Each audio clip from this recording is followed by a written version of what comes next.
The Ford Explorer is one of the most popular vehicles on the road today, and arguably one of the better looking vehicles on the road today. However, a lot of our customers don't know what it's like on the inside of this vehicle. So what we want to do is give you a first-hand look at exactly what to expect when you climb behind the wheel of a Ford Explorer. Let's take a closer look. As soon as you open the door to the new Explorer, you notice there are new switches, handles, and overall new design language. If you know anything about the Fords of the past decade, this one has buttons and switches and all new design for 2020 and beyond.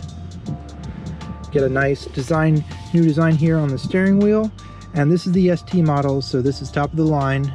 You get nice leather wrapped steering wheel here, leather wrapped seats with contrasting stitching.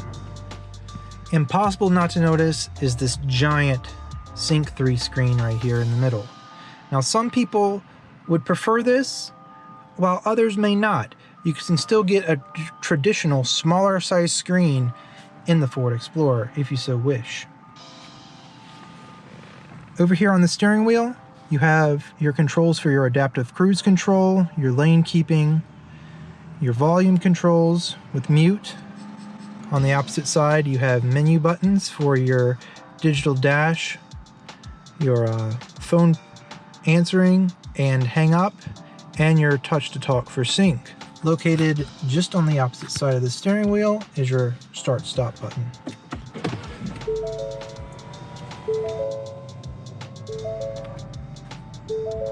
As you notice, there's an all-new digital display here where the gauges are. And there's your 10.1-inch LCD screen all fired up. On this you have a top and a bottom, so this will display your map while this displays your audio controls. You can change it around. You have your phone, you can have it all audio, navigation, your apps with your Sirius XM Traffic and Travel Link, and your settings menu. Now down here in the settings menu you have a connectivity area where you can hit your Ford Pass Connect, and this is an in-vehicle Wi-Fi hotspot. It is good for up to 10 devices, and you can use those devices from up to 50 feet away. Perfect for those trips with the kids. The other new digital part here is this dash, which is completely customizable. You can display as little or as much information as you would like. So you can see you go through your select screens menu here, your calm screen. You can take off your fuel economy and your trip, and that basically just gives you your miles per hour right there. And when you switch your drive modes, this will also change with your eco mode. Bring up quite a different hue. And then your sport mode will completely change it to give you an RPM gauge and your speedometer. Nice red accents there. Over to the left, you have your headlight controls, a trunk release button, and right here,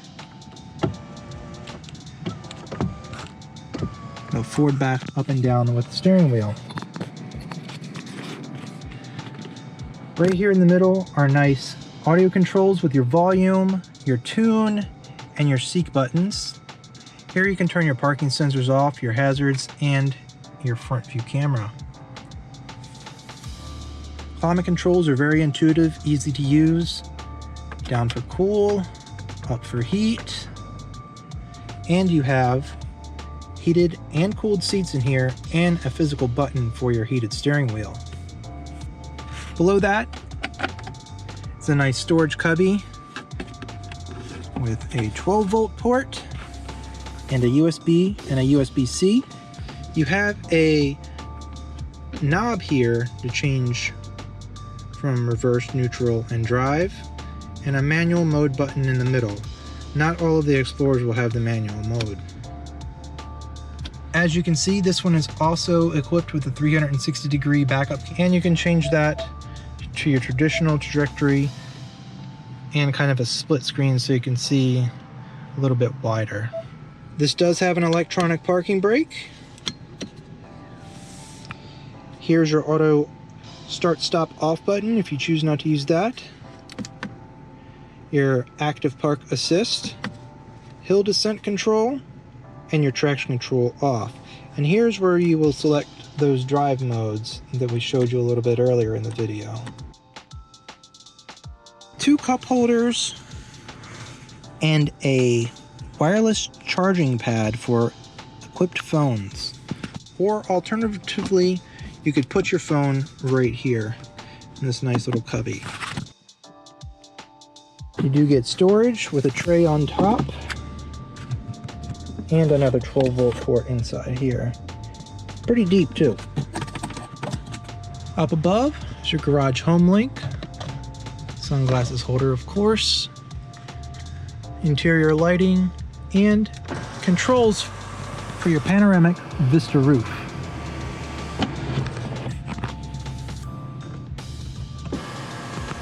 And that does extend over the second row.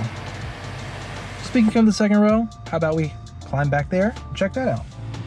Here in the second row, you have a nice sunshade there, which you can pull up.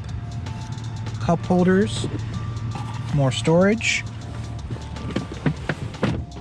map pockets on the back. You have additional climate controls for the rear passengers, more USB ports, and a 110-volt outlet with storage underneath. This model is equipped with the captain's chairs, which features a storage cubby here in the middle with 2 cup holders. And this is great for holding kids' toys and stuff like that when you're on a long trip. These come equipped with armrests. It's pretty comfortable back here. To access the third row, simply press this button right here. It'll fold the seat up and allow you to slide it forward.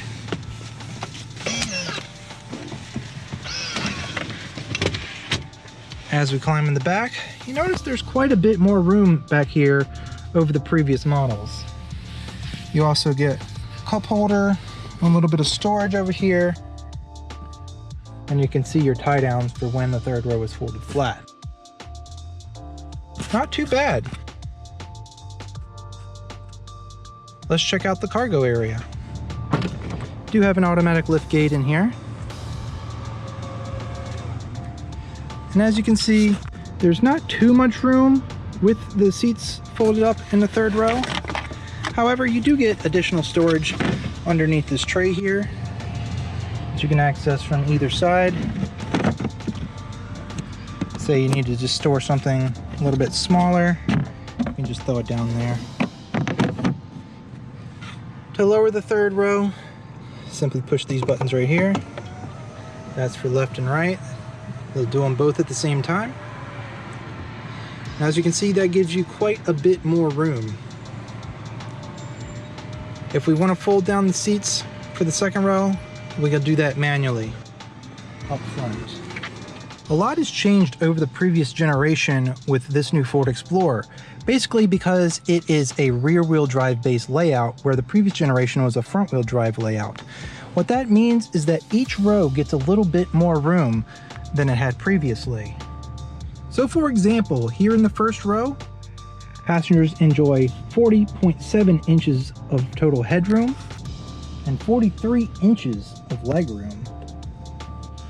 Here in the second row, you'll enjoy 40.5 inches of headroom and 39 inches of legroom.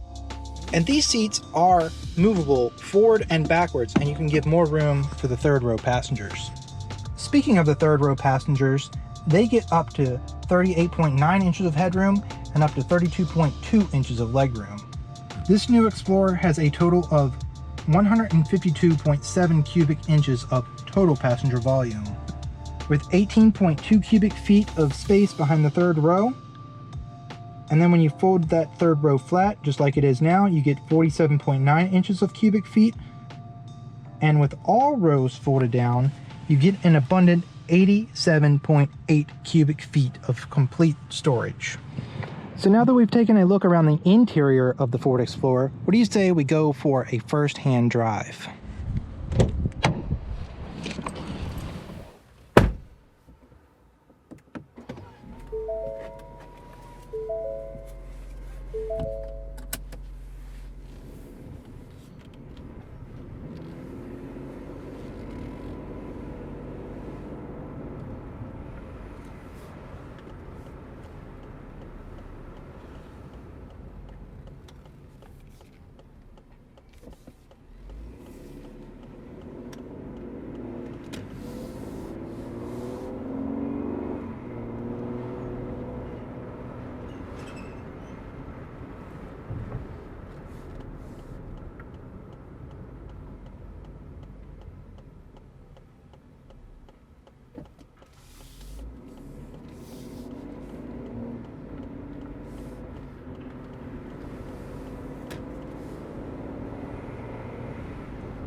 Well, folks, as you can see, behind the wheel of the Ford Explorer is a great place to be, even if you're a passenger.